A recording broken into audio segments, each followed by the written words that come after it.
Welcome to the Scientific Sense podcast, where we explore emerging ideas from science, policy, economics, and technology. My name is Gill Eapen. We talk with world's leading academics and experts about their recent research or general areas of topical interest. Scientific Sense is an unstructured conversation with no agenda or preparation. We cover a wide variety of domains where new discoveries are made and new technologies are developed on a daily basis. We are most interested in how new ideas affect society and help educate the world how to pursue a rewarding and enjoyable life rooted in science, logic, and information. We seek knowledge without boundaries or constraints and provide unedited content of conversations with researchers and leaders who love what they do. A companion blog to this podcast can be found at scientificsense.com, and this podcast is available on over a dozen platforms and directly at scientificsense.net. If you have suggestions for topics, guests, and other ideas, please send them to info@scientificsense.com, and I can be reached at gill@eapen.info.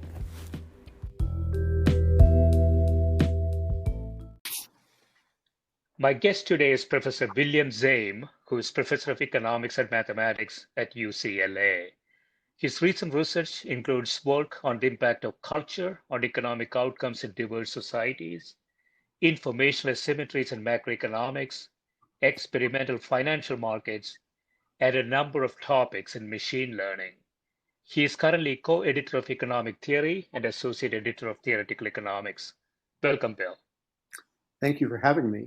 Sure, yeah, thanks for doing this. So I want to start with one of your working papers that is yet to be published entitled Linking Social and Personal Preferences, in which you say the attitudes of a decision maker toward riskless and risky choices, both personal choices and social choices, enter virtually every realm of individual decision making. The paper asks when it is possible to link these attitudes. I find this paper extremely interesting, Bill. Obviously, it has implications for, as you describe here, for people who are in public office, perhaps C-level execs in large companies, and so on. And so, what do you mean by the linking personal choices and social choices? So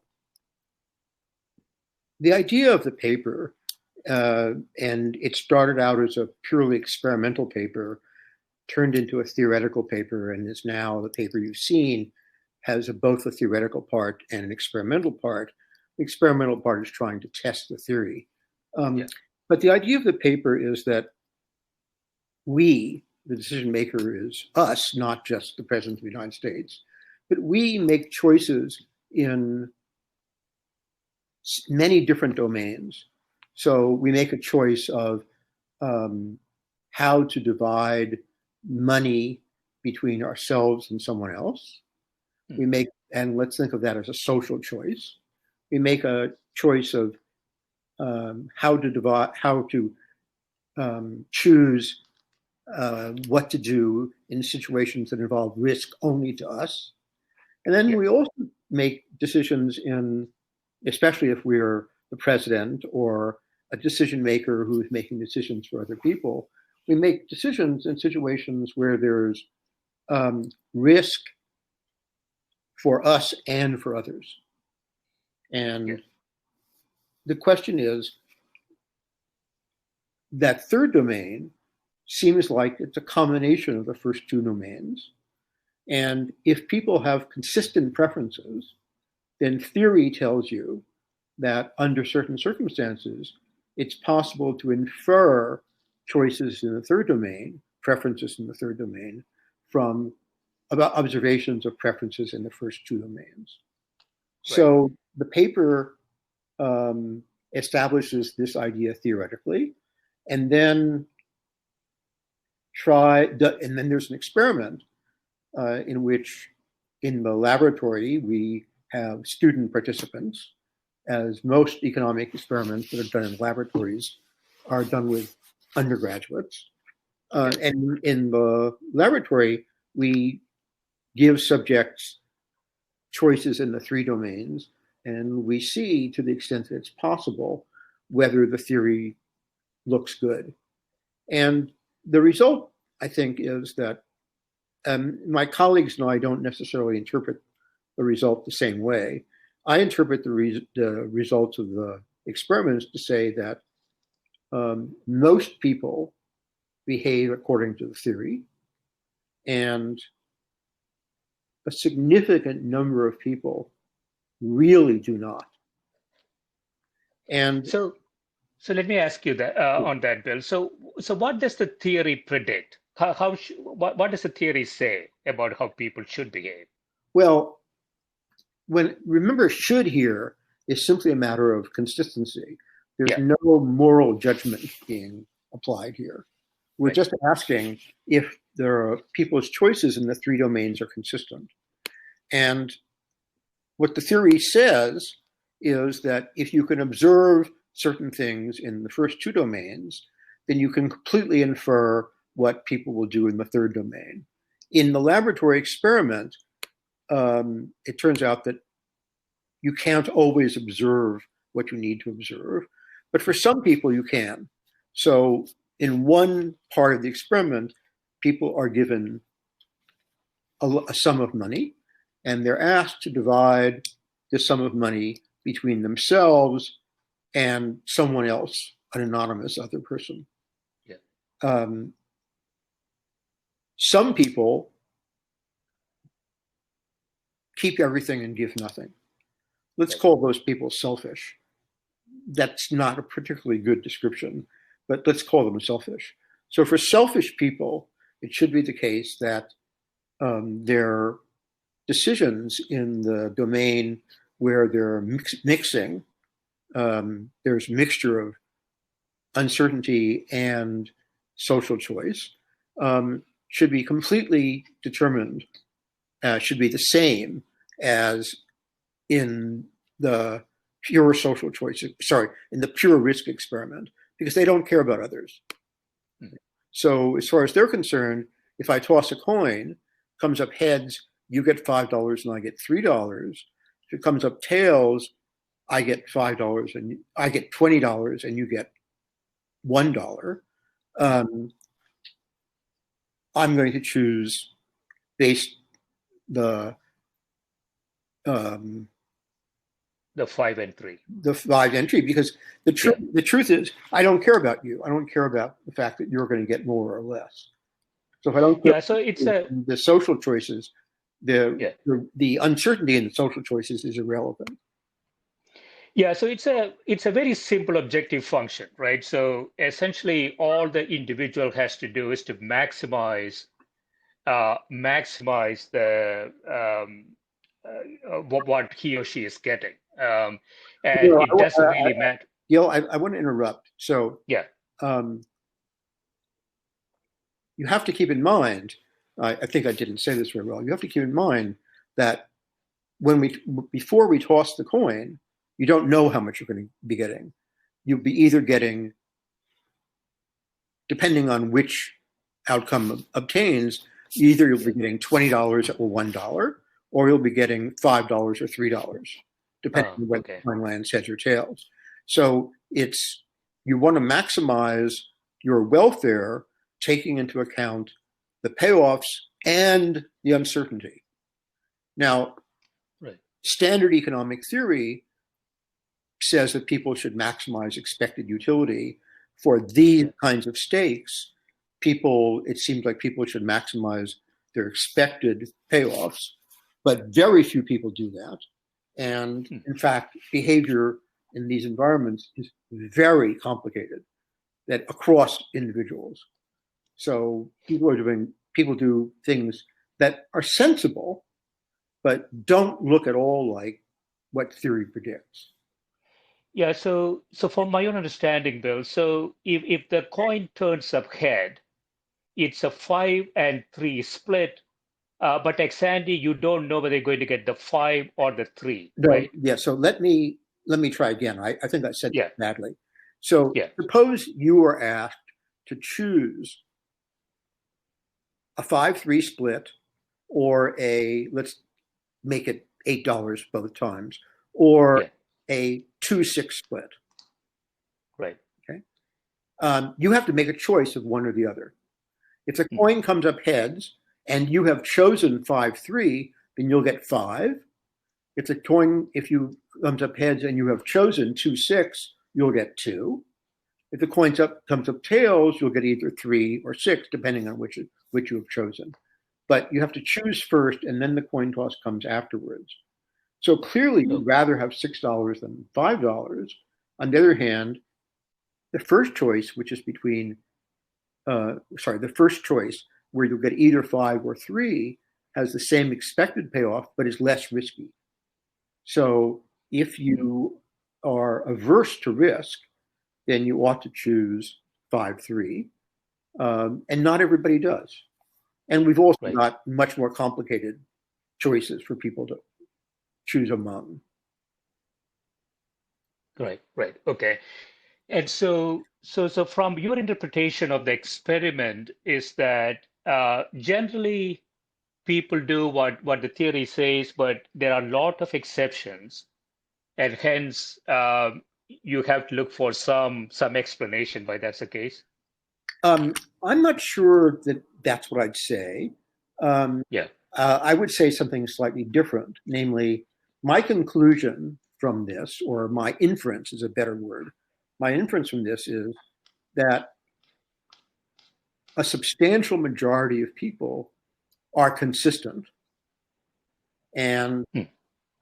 a substantial minority of people are internally inconsistent, because what they do is inconsistent.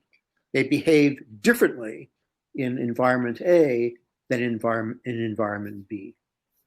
And this is Hmm. particularly important because one of the big questions about experimental economics is we conduct an experiment in the laboratory, but we're worried about what the external validity of the conclusions are. Yeah. People in the world behave the way they do in the laboratory, and are people in the world like the students in the laboratory at all? Hmm. And so the result of this experiment suggests that there are a lot of people who are inconsistent even in the laboratory. So there's no reason to think that their behavior out of the laboratory would look like their behavior inside the laboratory. Is it because they do not know how to maximize expected returns from the experiment, or something else? Oh, it's definitely something else, because there are people who are doing things which by theory are odd, but who are still perfectly consistent. Right? So they're doing something that one might think is odd. They're maximizing something, and they're doing it in a consistent way. They're just not maximizing expected return or even expected utility. Is there, I hate to ask this, Bill, but is there something that says there are some people who want to um, both maximize their utility, but also simultaneously maximize the disutility for the for the society in Well, some way? so one of the things that's at issue is the opposite of altruism is spite. Yeah. Right? And in these experiments, you do see spite. Mm. The experiment, however, is set up so that you would not expect to see much spite, because the other person is anonymous to you. Yeah. There are other experiments where you don't know literally who the person is, you don't know their name, but you've interacted with them in the past. And Mm. depending on your interactions with them in the past, you may be trustful or mistrustful, you may be altruistic, or you may be spiteful. And you do see altruistic behavior and you do see spiteful behavior. right? And those behaviors appear consistent. So this is what I found interesting in your concluding remarks in the paper, that you talk about character of an individual is an important sort of measurement democratic societies should think about if that person is going to become or run for public office or something along those lines, right? Well, so I think that when we got in the middle of this paper, this project has been going on for quite a few years, more than I care to admit or care to think about. But in the middle of this, we were thinking very much about politics. And we were thinking about what many people have said, that in choosing a president, character matters above all.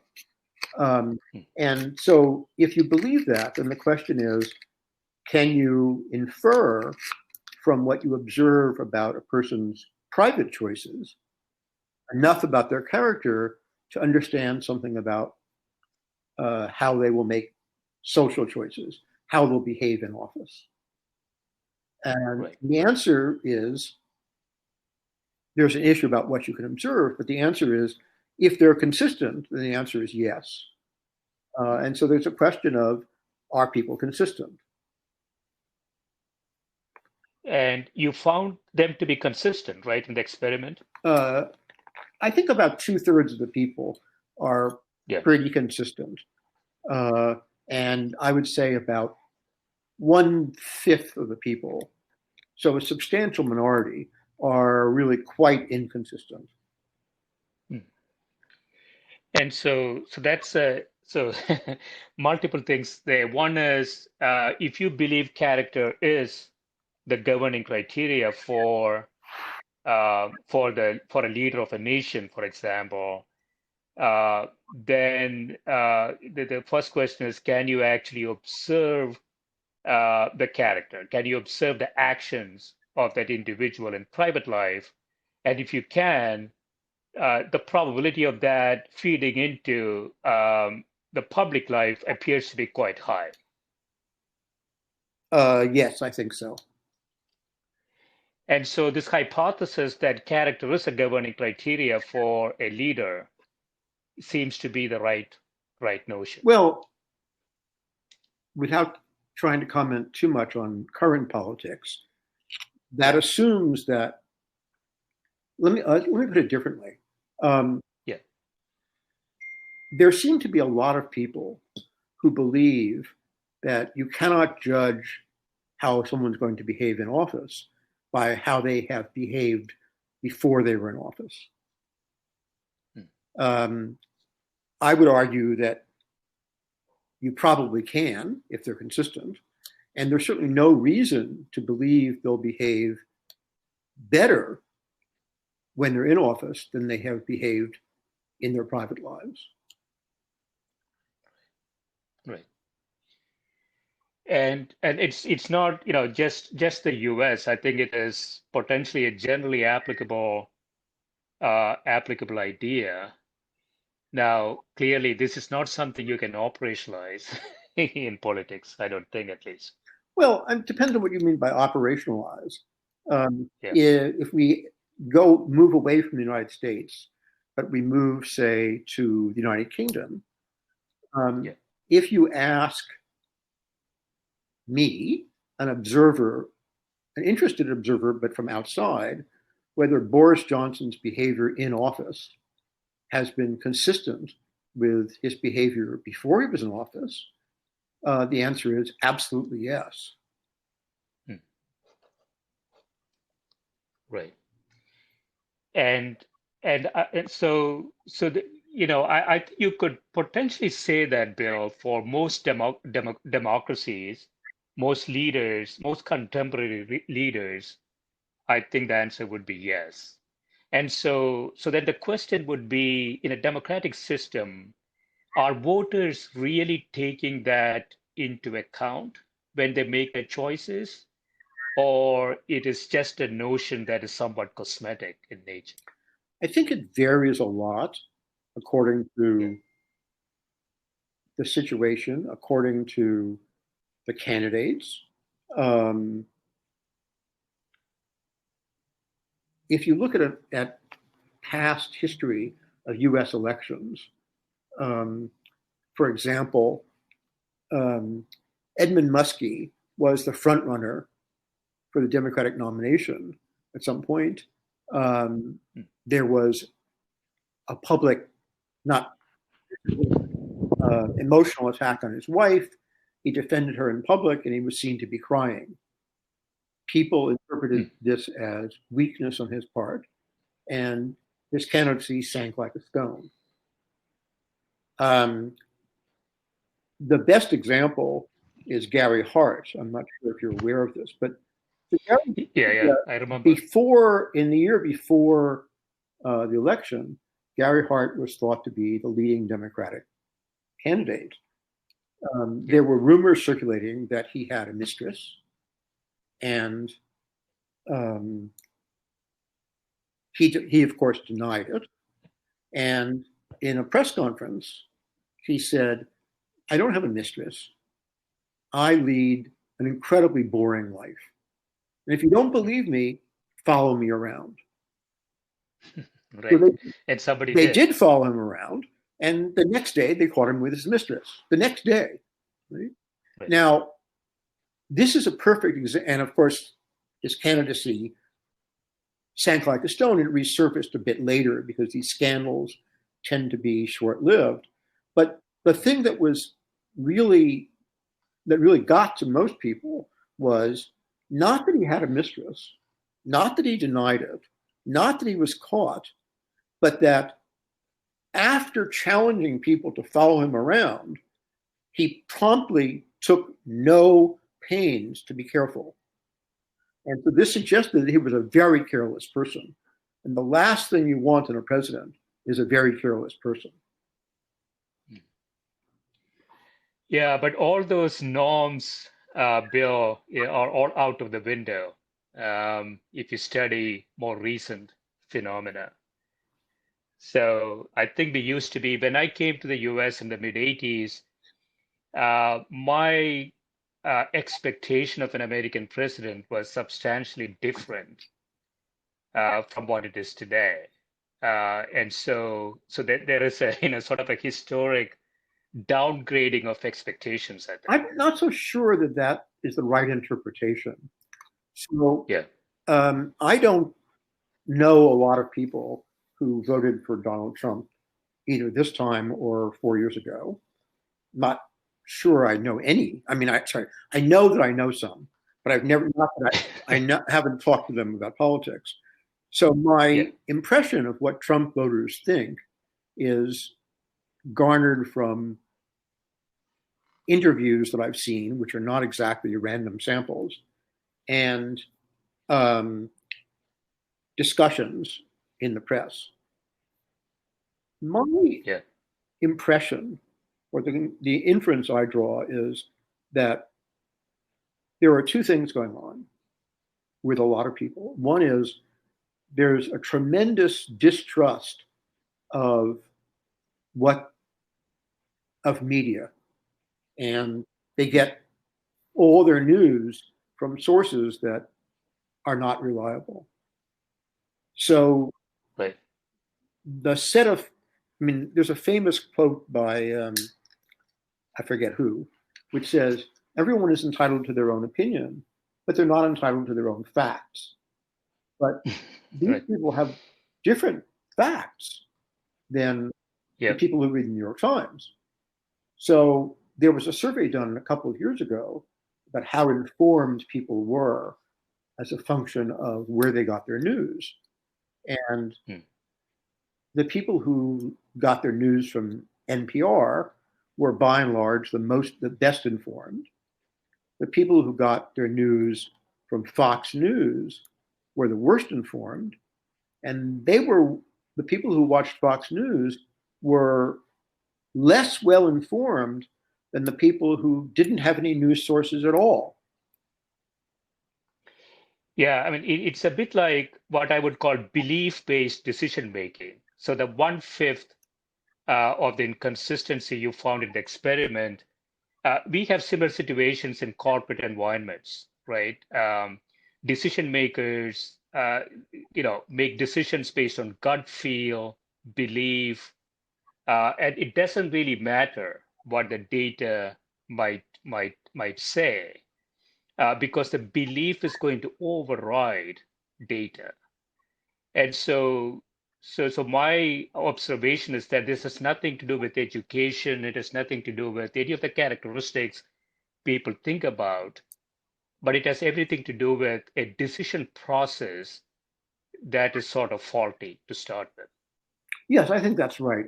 I think it is correlated with education in the sense that people who have gone through certain kinds of rigorous education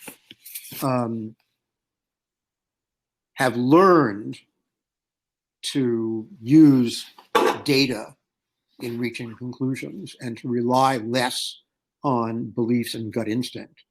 But I agree with what you're saying. I have been interviewed a couple of times on a different show about politics, and one of the things, one of the discussions that came up, what I prefaced my remarks with, I attributed the quote to the person who made it, which is, "In God we trust. All others must bring data." But Yeah. it seems to me that there are a lot of people who think that what people in authority say is true, and they don't brook any disagreement with it. And the way they don't brook any disagreement with it is not that they take what someone in authority says and they look at the facts and find conflicts. They take what someone in authority says and they listen to a particular collection of news sources which reinforce what that statement and don't allow any contrary data to be presented. Right, right. I want to jump into another paper, Bill. So this one is entitled Asset Pricing and Asymmetric Reasoning. It's sort of tangentially related to what we're Well, I don't talking think it's about. So tangential at all, actually. I think it's quite yeah, similar. It's quite in the same yeah, vein. So what right. can I tell you about that paper? Yeah, so I was just going to ask you to kind of set the context. So you say we presented theory and experimental evidence on pricing and portfolio choices under asymmetric reasoning. So here again, we have some expectations out of economics that people maximize, they create efficient portfolios and so on. But what we are finding here is slightly Well, different, right? so let me give a little of the backstory, a little more of the backstory.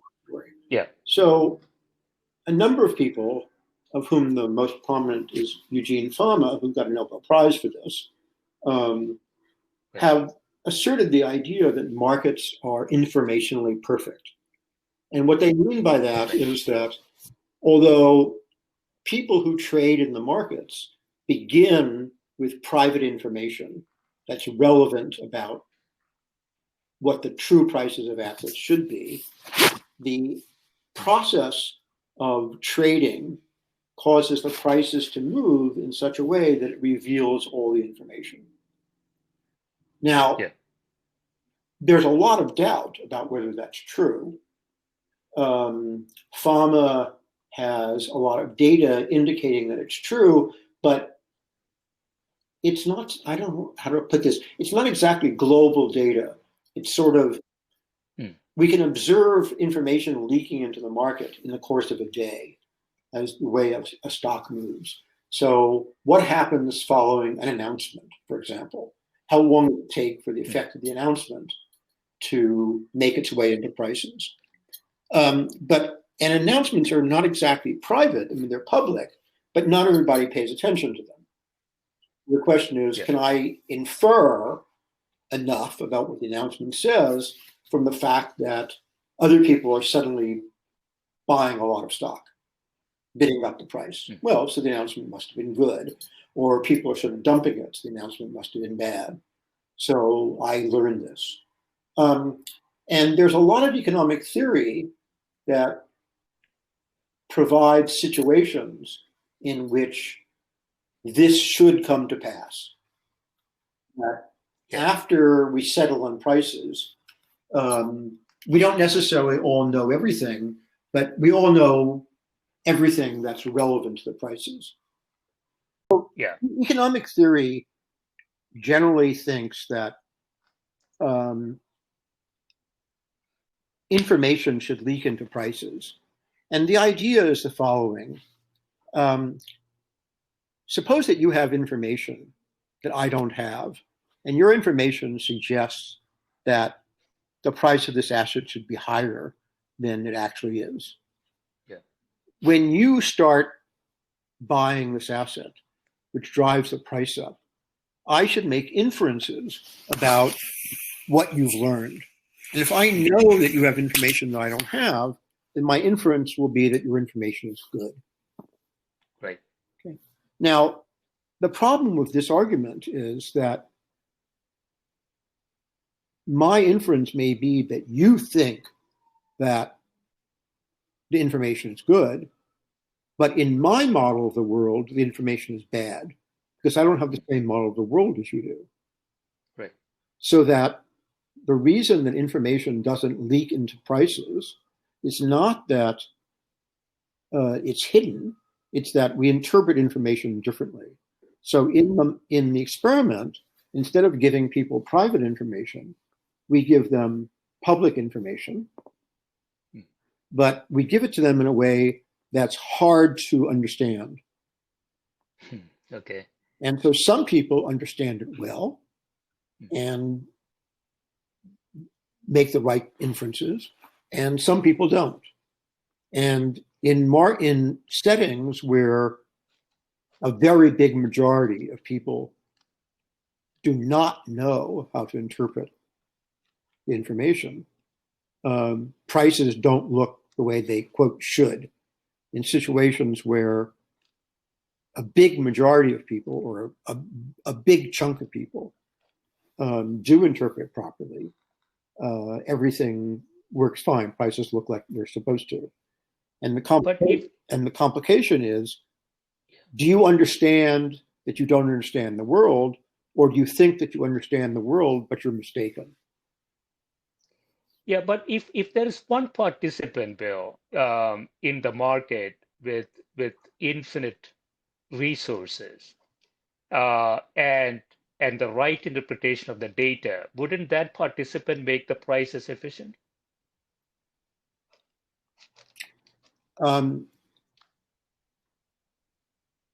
The answer is, provided that the other people understand that, well, sorry, let's back up a little. Yeah. There's a very, very nice experiment that was done a couple of years ago about asset markets, with asset markets. And the experiment found that strange things can happen in an asset market when the people in the market this is not quite right, are not very smart. So what they did is they gave people a little test beforehand, and they then took the top 15% of people who did well in this test, and they ran the experiment with those people. So now they have a room full of people, all of whom are, in this sense, smart. And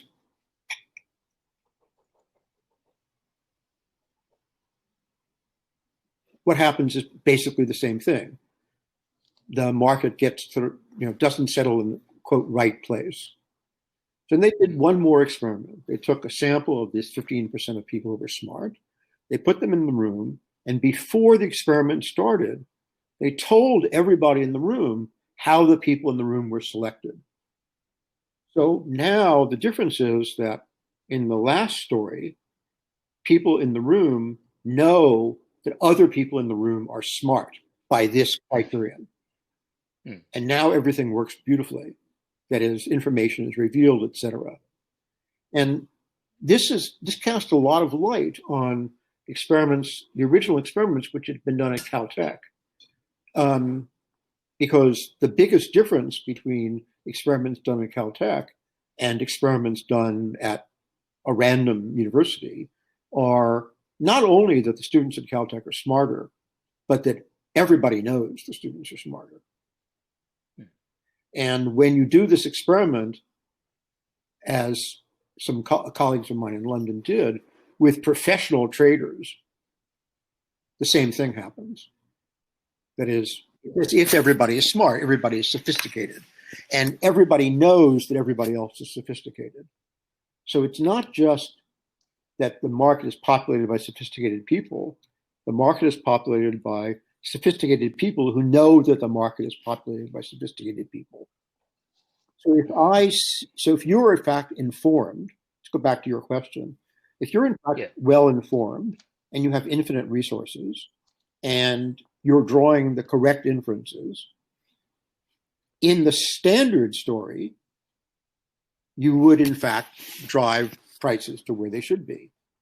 But in fact, whether or not you will drive prices to where they should be depends on whether other people interpret your actions correctly. And if they don't know that you have the same model of the world as they do, then they will not interpret your or may not interpret your actions correctly. And the net result is that the outcome may be very, very different. And in fact, that's exactly what happens in the experiments. So it turns out what's important is, again, that there be enough smart people who can be perceived to be smart in the market. So when we do the experiment with all Caltech undergraduates, enough people figure out the truth that everything works fine. When we do it with UCLA undergraduates, it depends, but sometimes enough people figure things out. When we did it with undergraduates at the University of Utah, no one figured out what was going on, and the market gets completely screwed up. And then we mix Caltech students with Utah students. Well, that's enough smart people. Right. Smart is not the right so here, but sophisticated in a way. Yeah. No, the difficulty for me, Bill, has always been so we don't have equal participants in the market, right? So we have some hedge funds with hundreds of billions of dollars of assets, and we have day traders trading with $1,000.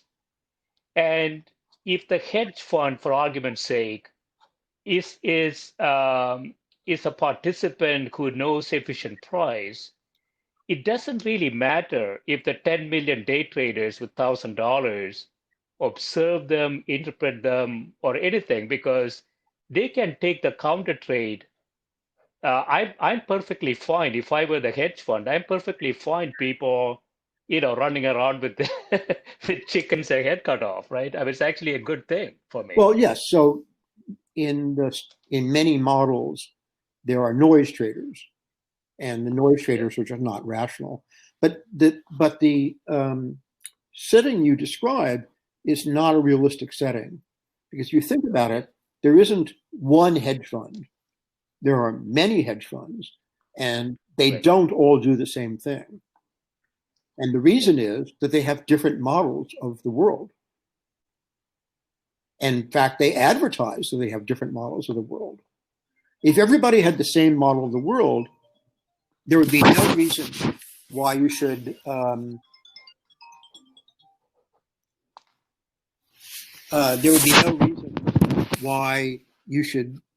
give your money to a hedge fund or to a financial advisor. You might as well just buy the market.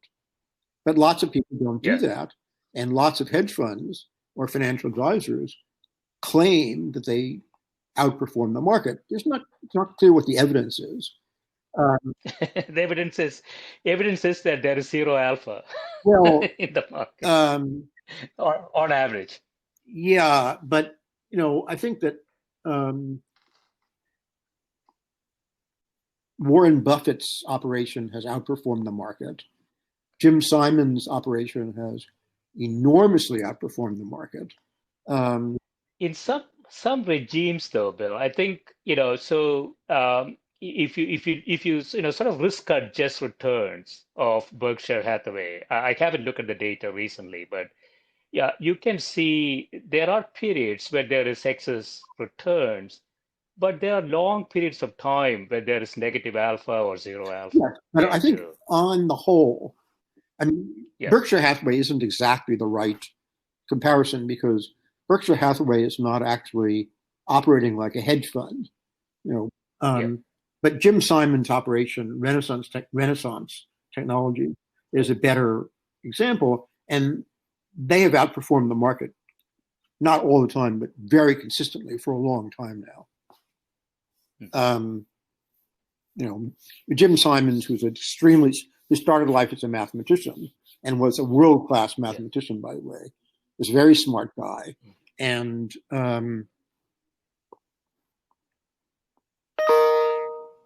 sorry, my computer is telling me something happened. And their algorithms seem to work pretty well. But at any rate,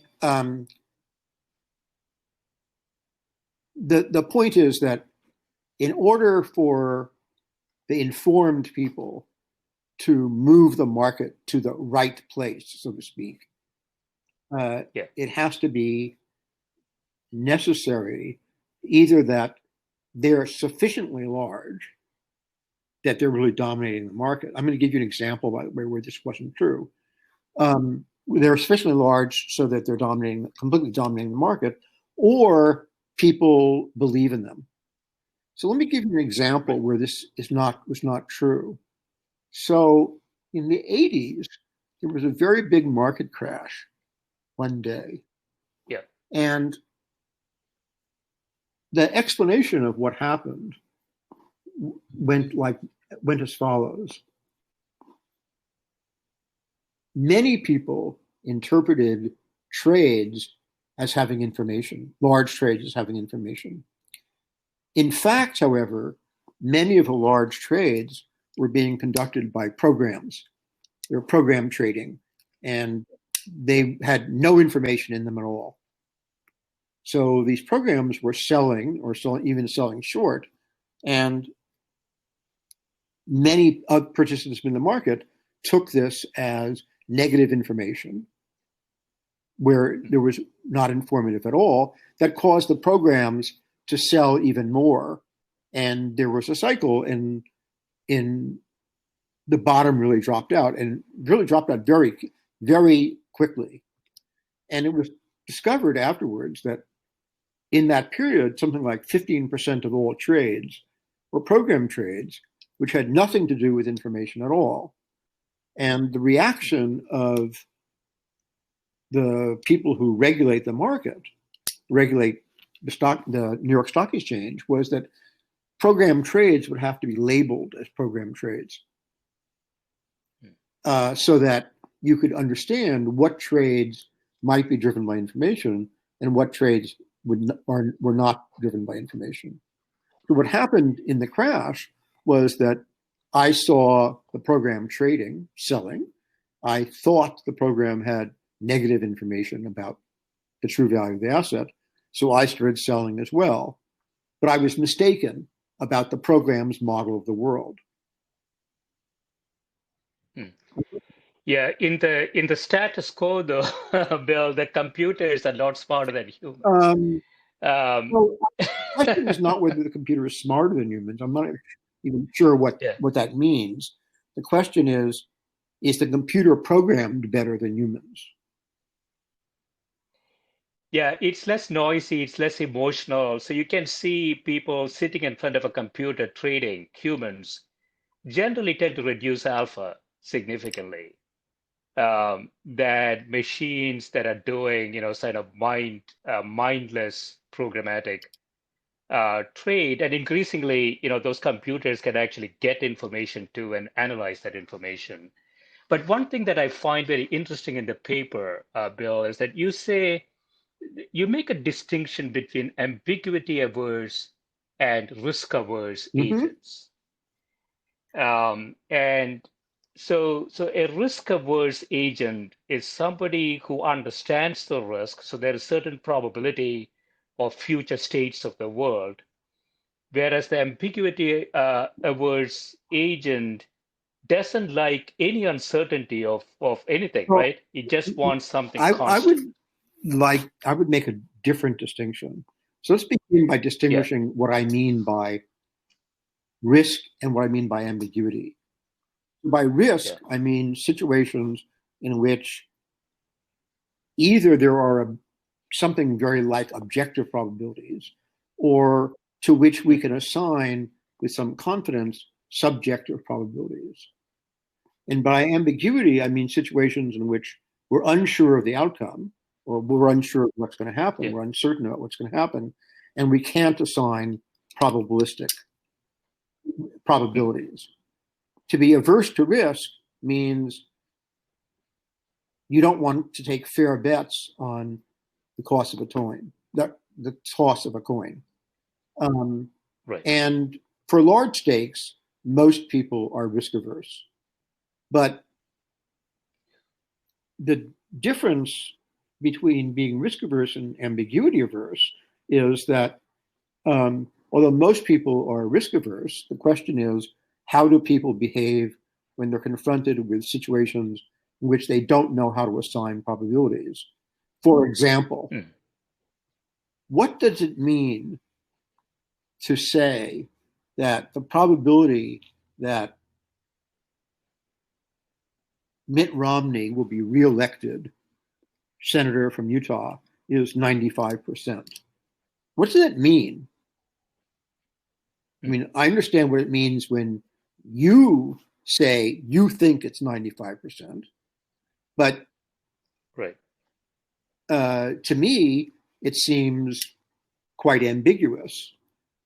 And there's a lot of evidence that people do not treat situations where they can't figure out the probabilities the same way they treat situations where they can figure out the probabilities. So people can be, uh, they treat ambiguity differently than they treat risk. So they can be risk neutral, mm, but averse to ambiguity. And there are some people who sort of like ambiguity, just as there are some people who sort of like risk. But by right, and large, it seems that people who are more risk averse are also more likely to be averse to ambiguity. And the question is, in what situations will you perceive ambiguity? So if you mm, see that I'm behaving in a certain way, do you regard this as a risky, informing you about risk, or do you treat my behavior as ambiguous? And your reaction to it can be very different depending on whether you interpret this as risk and assign some probabilities to it, or you interpret it as ambiguous. And this is really very true in the world. Um, if I can go back to politics for a moment. yeah, sure, So think about um, in our invasion of Iraq.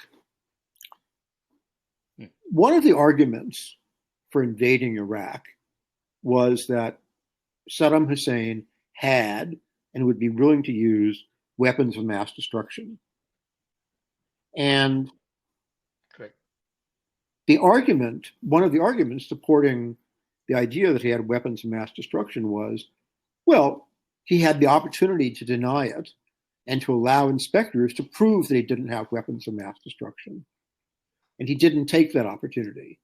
So that should be taken as evidence that he didn't have weapons of mass destruction. They did have weapons of mass destruction. Now, yeah, the problem yeah, with that line of reasoning is that assumes that you know what Saddam Hussein's utility function was. And the right, truth is, you don't. His utility function is, you know, the way he views things is, to you, ambiguous.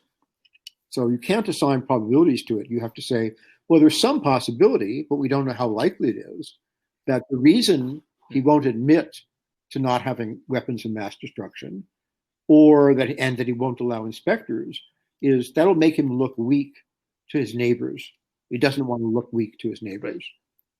It's important that he looks strong, and to him, it's more important to look strong than to worry about the United States invading Iraq.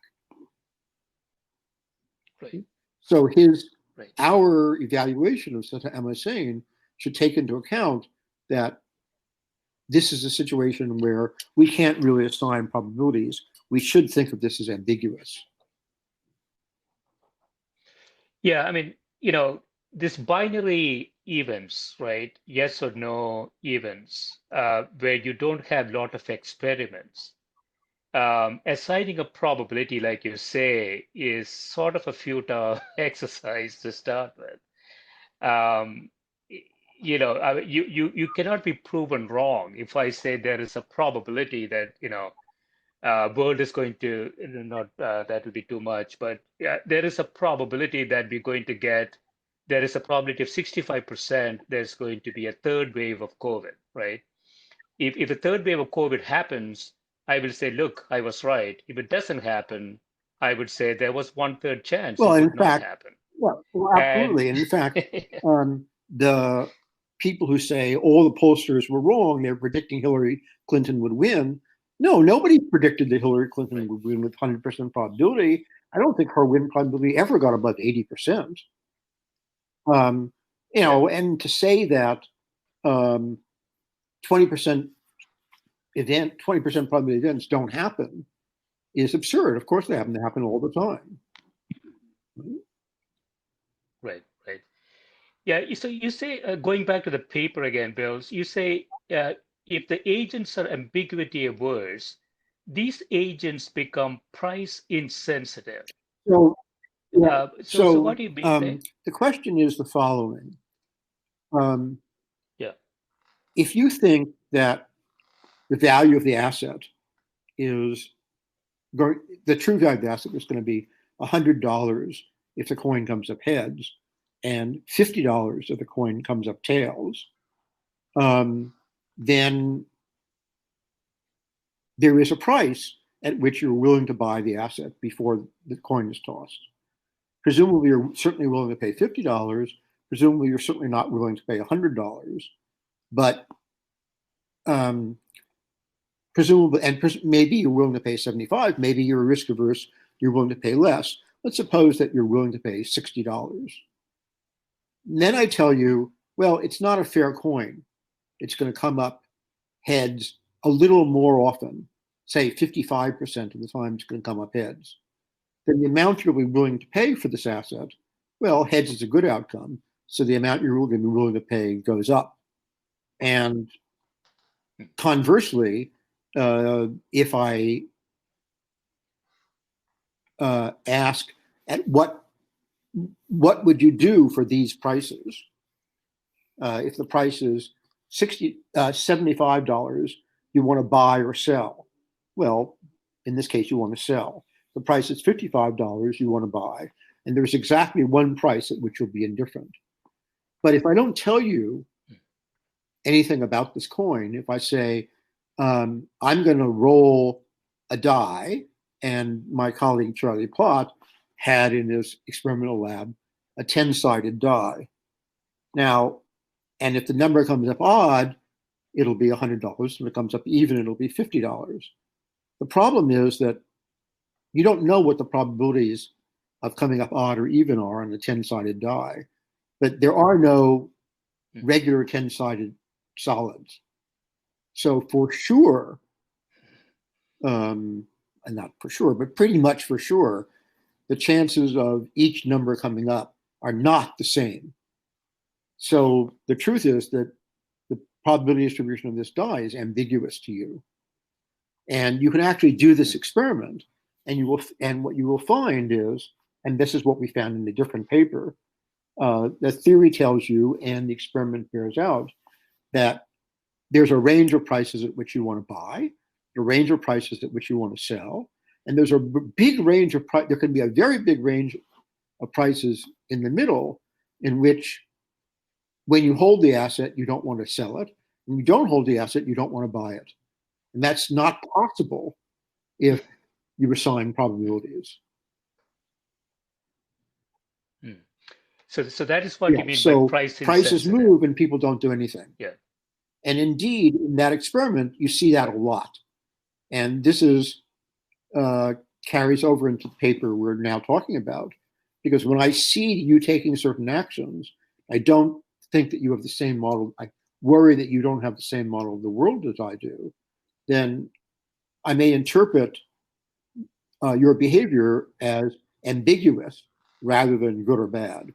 Rather than having good information or bad information, I interpret it as ambiguous. And my reaction to ambiguity is to avoid it. Yeah, so you see sort of a similar behavior in stock market also, Bill. So if I hold XYZ company, I don't want to sell it. And there, there's a range of prices. If I don't own it, I don't want to buy it either. I think you see this in investors. I think you see that for two reasons. One is that there's ambiguity, and the other is there's what the experimental economists like to call the endowment effect. That people tend to value things they own more than things they don't own, even when they're the same thing. There's some issue about to what extent the endowment effect is real, but lots of people believe in it. I mean, there is also sort of a different version of sunk cost type thing going on there too. Suppose I buy XYZ, and even though I know, I'm holding on to a negative return, I'm not willing to accept it. And I'm just holding out for, that asset to turn to a positive side. If you're like me, yeah, and someone taught you to play poker, in my case, a book, yeah, the first thing they tell you is, once the money is in the pot, it's not yours anymore. Right? So you shouldn't think that, I've got $50 in the pot, other people have $75 in the pot, so I really have a certain 40% of the pot. No, that's not true. The money isn't yours anymore. If you now have to call a $10 bet, then there'll be $135 in the pot. $145 in the pot if you call, and you have a chance of winning that. So the true probability should be computed with respect to the actual pot odds. And if you watch analyses of online poker, Texas Hold'em, the analysts talk about the pot odds all the time. And it's very important that once the money is in the pot, it's not yours. So this is the sunk cost fallacy. And part of the reason I think that people fall prey to this is it's a combination of not understanding sunk costs, but it's also the case that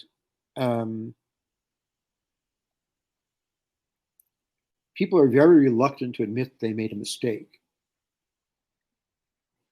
But I want to say one other thing. So,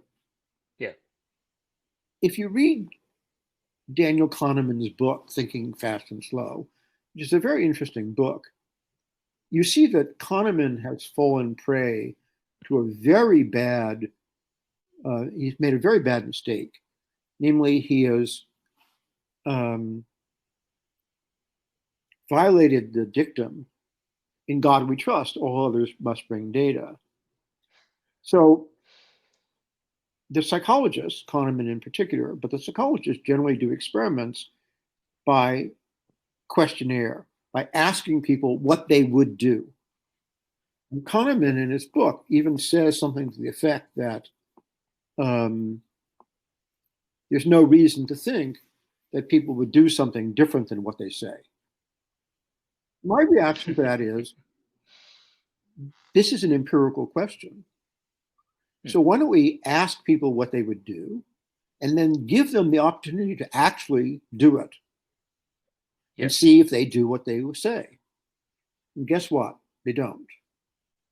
They don't, yeah. And so economists do not believe in this kind of experiment.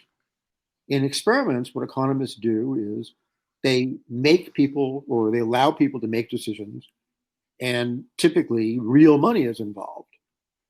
Because you can't say, what would you do if I offered you $100? I have to offer you $100. And it is true that there's no particular reason why these should be different, but this is not a theoretical question. This is an empirical question. And you shouldn't confuse theory with data. So part of the trouble with experiments is that it's this thing we're coming back to what we were discussing earlier on, which is external validity. I do an experiment with students, but the market is not populated by students. I do an experiment where, in the first experiments, my colleagues and I did the first financial experiments, the average profit was something like $200 over the course of 3 hours. And some people made as much as $400. But in the market, we're not talking about hundreds of dollars. We're talking about, even for ordinary investors, tens of thousands of dollars. And for people running funds, we're talking about hundreds of millions of dollars. So it's not at all clear that people, first of all, they're different people. And secondly, it's not at all clear they would behave the same way out in the world. Right. And if it is your job, if you're running a hedge fund, your behavior is going to be, not determined, but influenced by your experience.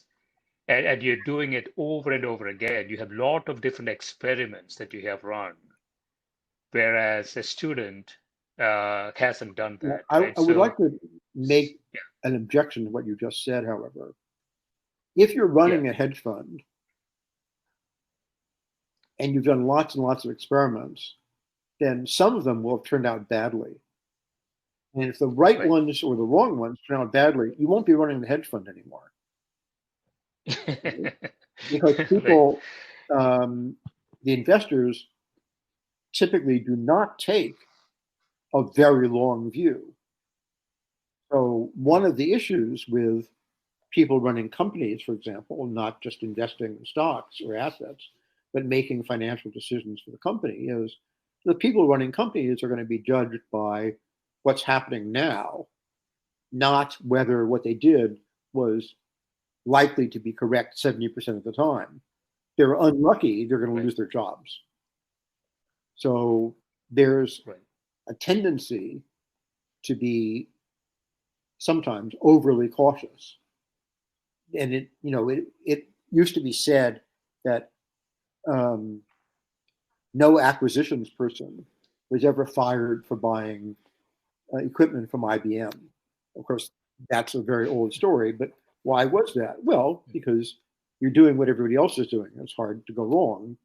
It's hard to be blamed for doing what everybody else is doing. If you decide to buy from an upstart company and it works out, that's fine. If it doesn't work out, you're going to get fired. Yeah. I want to touch on one other thing before you close, Bill. And so you say in the paper again, without aggregate risk, mispricing decreases as the fraction of price-sensitive agents, increases. So first of all, what do you mean by aggregate risk in that context? I think that we mean two things. One is that the prices adjust to aggregate what the market thinks is the true risk. So you have an opinion of the true risk. I have an opinion of the true risk. The man behind the tree has an opinion of the true risk. And the price somehow aggregates these beliefs or these opinions. That's one thing. And the other thing is that it aggregates the risk in that it shares the risk. So instead of you're bearing all the risk is shared between you and me. And at equilibrium, at least if people are sufficiently similar, the risk is shared among people. And if the market operates properly, then more risk will be borne by people who are less averse to risk, and less risk will be borne by people who are more averse to risk. So if I may take a particular example, University of California has a defined benefit pension plan. Yeah. Defined benefit plans are very unpopular these days. However, there's a very, very good justification, theoretical justification for them, which is the general principle is that in dividing risk, you should assign more, what's efficient is to assign more risk to the party that's less risk averse and less risk to the party that's more risk averse. Well, the stock market bounces up and down, and you don't get to choose exactly when you're, well, you get to choose exactly when you're going to retire, but you're probably not going to get to choose in which 5-year window you retire. And if you retire in a 5-year window in which the market is down and you have a defined contribution plan, you have to take your contributions out, then you're subject to a lot of timing risk. On the other hand, if you have a defined benefit plan, then the university is subject to the timing risk. But the university can average over time. So the university is just like an insurance company, much less risk averse than you are, much less subject to this, this risk, this timing risk matters a lot less than the university. Right. So aggregating risk is also about assigning the risk efficiently, and prices are supposed to do that.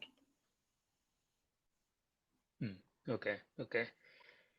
Yeah, we didn't get your other papers, Bill. Perhaps we can do another one. But I This think, has been great. the experiments, I mean, I got into doing experiments quite by accident, but I have found it extremely rewarding for lots of reasons, not least because I've really enjoyed the interactions with my colleagues.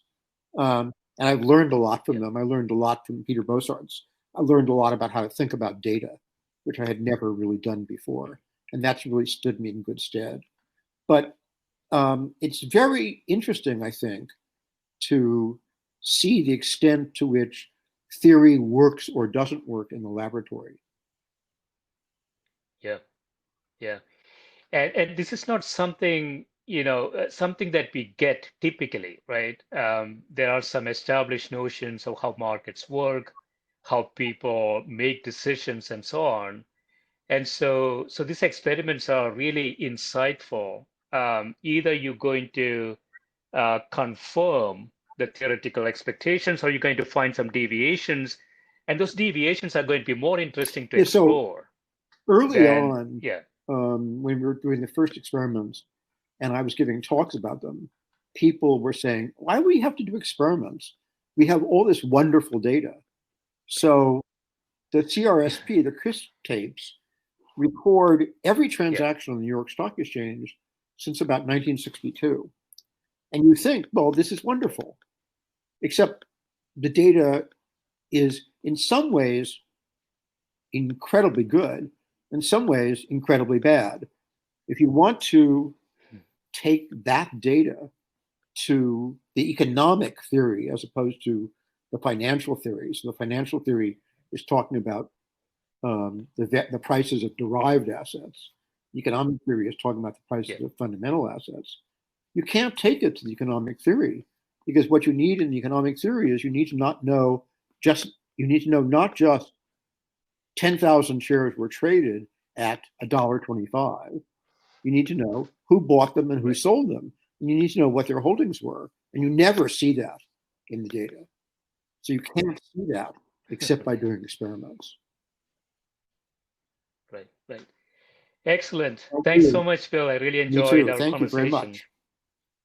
Take care. Thank you. Stay safe. Bye-bye. Bye.